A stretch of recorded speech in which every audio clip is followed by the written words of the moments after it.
Bien.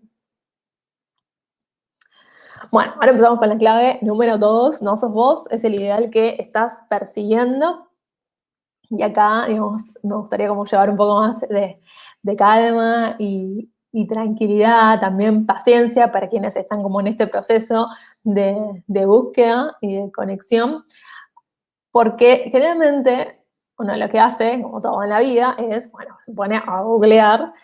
¿no? Bueno, cómo encuentro mi propósito, cómo encuentro mis talentos, cómo encuentro mi pasión profesional, y aparecen como varias opciones en internet, varios diagramas,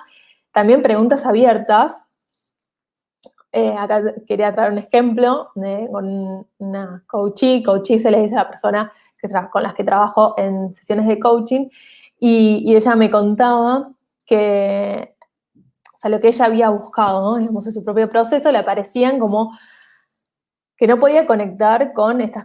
fórmulas de alguna manera, o estas preguntas, porque eran preguntas como muy abiertas, y a ella no le nacía responderlas, o sea, como que no le resultaba fácil como ponerse por su cuenta a responderlo, como que no le fluían las palabras. Entonces, quería como también traer este tema de cómo buscamos esta información y las posibles como recetas o maneras de encontrarlos, que algunas están buenas y dependiendo de la personalidad de cada uno puede servir o no, pero también llevarles paciencia para quienes, digamos, este tipo de diagramas, fórmulas o maneras de abordar este tema no les sirvió hasta el momento.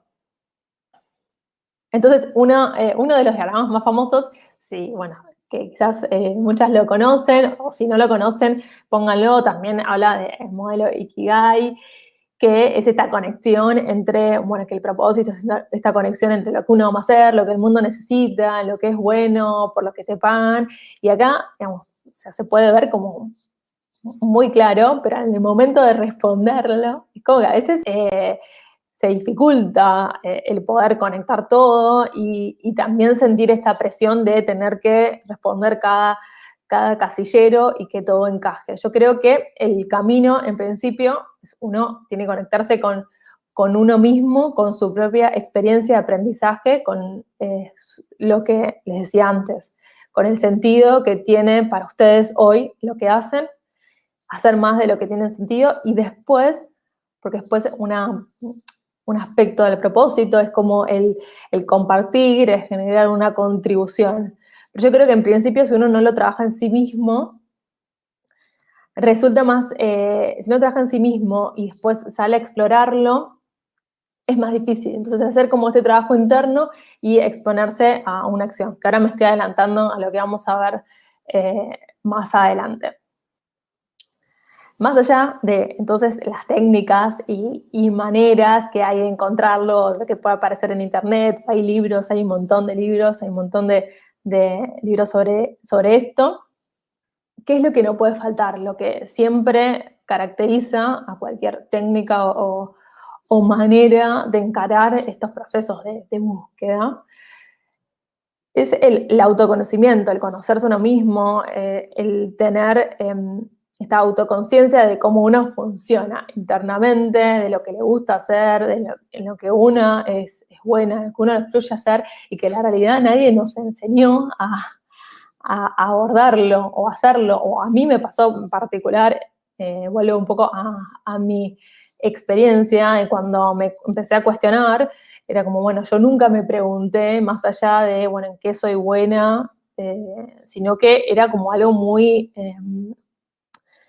que tenía que aplicar algo útil para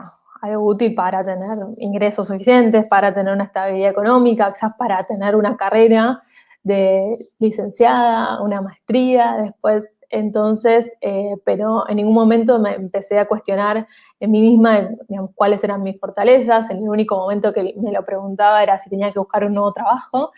Entonces, empezar como este proceso de autoconocimiento es muy necesario y lleva como su tiempo, su proceso, internalizarlo. Porque muchas veces aparecen como estos test, así como estas fórmulas que aparecen para encontrar el propósito, y yo he hecho varios test, pero ¿qué pasa? Sin hacer este trabajo interno de reconocernos en nosotras mismas, uno puede hacer un test, y podés ver diferentes categorías y temas, pero uno no compra lo que está viendo ahí si no lo tiene internalizado, si no lo reconoce en sí mismo. Entonces, independientemente de la técnica o la manera que quieran aplicar, sí o sí van a tener que pasar por este proceso de autoconocimiento. Pero lo que yo quiero transmitirle también es que es necesario este conocimiento, pero no es suficiente. Hace falta algo más. No solo no solo hay que hacer este trabajo interno, este trabajo autorreflexivo, sino que es necesario diseñar acciones. Hay que sumar acciones, hay que salir y explorar y hay que exponerse un poco más. Quizás ahora como me estoy exponiendo yo en este momento, no, pero exponerse un poco más, generar acciones, justamente lo que les decía al principio, salir un poco de esta zona de confort. Y acá quiero dar un ejemplo también de mi caso en particular, es que cuando, bueno, yo empecé en el emprendimiento, en mi idea original de Expertos en Dinero, mi propósito, y ahora lo digo así, como mi propósito, mi porqué, lo que yo sentía en ese momento, esto fue en el 2017, cuando empecé con el blog, era, bueno, quiero transmitir la importancia de la educación financiera para las mujeres, que era necesario, y yo también lo estaba trabajando en mi caso en particular, aún habiendo estudiado economía, necesitaba aprender sobre finanzas personales y mejorar mi relación con el dinero, aprender a invertir, ahorrar, más.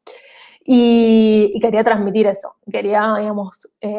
compartirlos con otras personas y difundir la educación financiera. ¿Y qué pasa? Bueno, como definí esa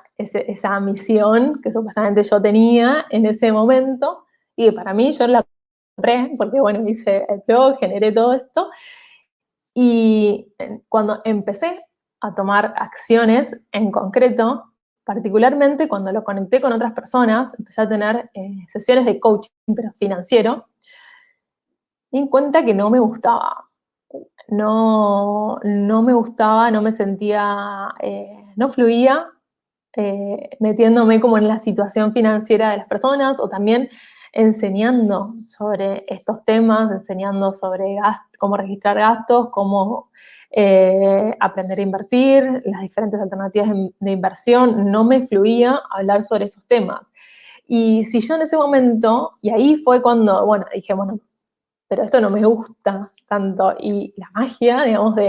de reconocerse y de darse cuenta, bueno, no va por este lado, y la flexibilidad también, que es a veces un emprendimiento, es que uno puede, bueno, si esto lo hago porque a mí me gusta, porque yo quiero trabajar de esto, se tiene que adaptar a mí, digamos, a mi propio crecimiento, a lo que a mí realmente me gusta. Entonces dije que no iba por ese lado. Pero si yo no hubiera salido a accionar y a tener, por ejemplo, esa primera sesión de coaching financiero y lo hubiera experimentado y hubiera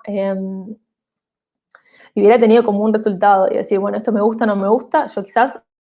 hubiera seguido, quizás escribiendo en el blog o haciendo cosas conectadas con eso hasta que me diera cuenta realmente que no quisiera o no. Hay gente que sigue como en ese piloto automático, ¿no? Pero a lo que voy es que es necesario, digamos, una vez que se hace este trabajo interno, ir combinándolo con acciones que te vayan exponiendo un poco más y poniéndote a prueba en estos temas. Bueno, ahí también cuéntanme cómo se llevan, también cómo llevarlo a la acción, si digamos,